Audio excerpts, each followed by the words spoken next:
right there where you, yeah, like, you skate through? Yeah, that was the pit. Like the ledge that's against the wall? Yeah, I mean, I think that wall is gone, but like this is like, you know, the main, like this thing was there. So this is the real ground? Yeah, there it is. Let's stand in that. Wait, is this, I guess? This looks like a table. Yeah, this could be like a tabletop right here. So we're standing inside like the old Venice pits where, you know, me and a bunch of people had a bunch of footage and mouse and other videos and stuff. And as you can see, they filled it all in with sand. And they built that little crappy skate park right there. I actually like the quarter pipe, it's pretty fun. I come skate here.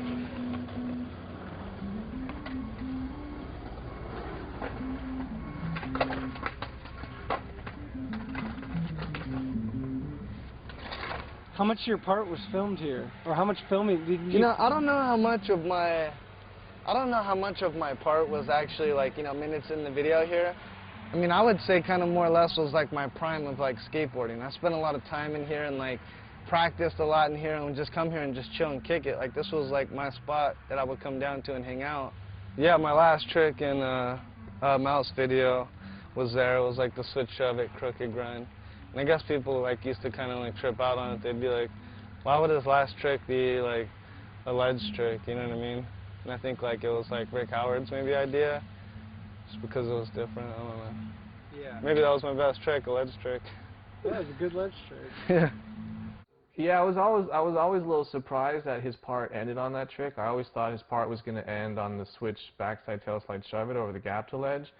But I mean, I just think that's kind of a cool thing, just to show like how technical he was skating at the time, and you know, his whole part was a banger, you know. So it's kind of hard to be like, well, this is the banger of all bangers, and this is how we're going to go out. When you're just so psyched on the entire part in itself. I mean, from the very beginning, he was getting footage like every single day that we were going out. He was always getting stuff, and I didn't think of it as like, wow, this is going to be like, you know, Guy Mariano's comeback part, you know. I never even thought of it like that. I just realized that he had already, that from the very early phases of filming Mouse, a lot of footage. And so I was like, okay, like he's really doing this, and this is going to be a good thing for him at the end of the day when this video is finally done. You know, the hardest part about it is like hooking up with like a team and a filmer that you're like building a relationship with. I mean, because if it's not just up to a skater, man, you got to get someone that's going to follow you and battle that whole project with you. Because yeah, who filmed it? It was Socrates filmed a lot of. I've always been close with him, and like Tim Dowling. Me and him were just really tight, man. You know what I mean? When you're filming a video and you're gonna get serious about it, it's almost like every day you're gonna skate. It's like you're calling up the filmer and like, you know, hooking up and like, let's do this. You really don't know when guys gonna pull a trick, and what I mean by that is, when you skate with guys and you film with them a lot, you kind of understand their rhythm and the way that they go about doing a trick, you know. And most times guys will start out, except for like a big handrail or something, but they'll start out and they'll try it, and then they'll get a little closer, and then they'll get a little closer, and then you can kind of see it about to happen, and then within like maybe 5 or 6 tries of that point, they land it. With Guy, that is completely thrown out the window. I don't think you realize when when you're watching him on videos, he's skating so fast, and I never felt like I was able ever to do him justice to kind of show like how fast he was skating. Like for example, early on in his Mouse part, when he does the line at San Pedro, you know, he does like a nose grind across the bench, a heel flip, and then he starts hauling ass to tail slide on top of the fence. I mean, I have a filmer board with big wheels, and I could barely keep up with him, you know, to keep up with him going towards the fence, you know, and he's just skating so quickly. So, you know, I was really, really struggling to stay right next to him. You know, like, for the people that, like, hung around me and know me, like, didn't really view it too much as a comeback. They just thought, like, okay, great, like, he put it out there for everyone to see. But for people that probably just know me from seeing me in, like, magazines and, like, videos, they probably felt it was more of a comeback. But it was something special to me because, you know, I actually put myself out there. I don't know how many times I've watched that video part. that mouse part. I couldn't even, fucking like 1,000. I mean, it was only like probably 2 years ago. I still watch it every time before I would go skate, you know, and that video is like, it's 10 years old now. I mean, the footage is probably actually like 12 years old, you know, and there's no other video I've watched that much. One part. I mean, fuck. I don't think I'd be skating anymore if it wasn't for that, what he did.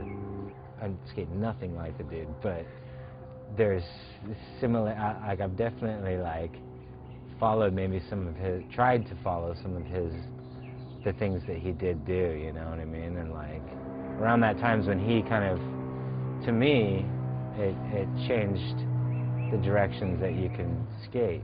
And I guess there's a lot of people doing other things, but for some reason, when he did it, it really made sense to me, and it looked right.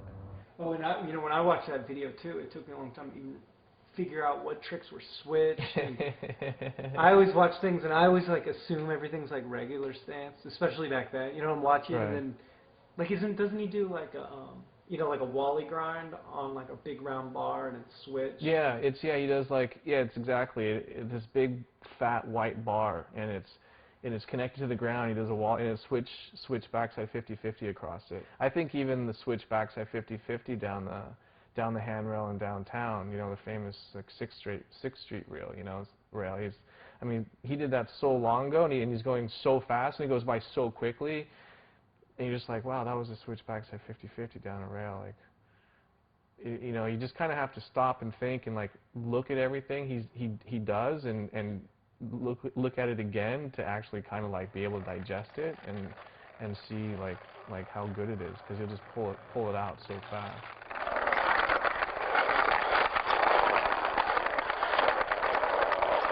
It's funny, man, like when we were at the premiere for it, you know, and like I'd actually kind of forgotten about Guy's part, and when I first heard like the beginning notes of the music, you know, do it, you know, when that came on, I got just so excited because I completely forgot about it. And as I was watching his whole part, it was almost like it wasn't like the stuff I had shot, you know. It was like being able to watch it again and just really sit back and enjoy what he had gone out and accomplished, you know, and you can't take anything away from that.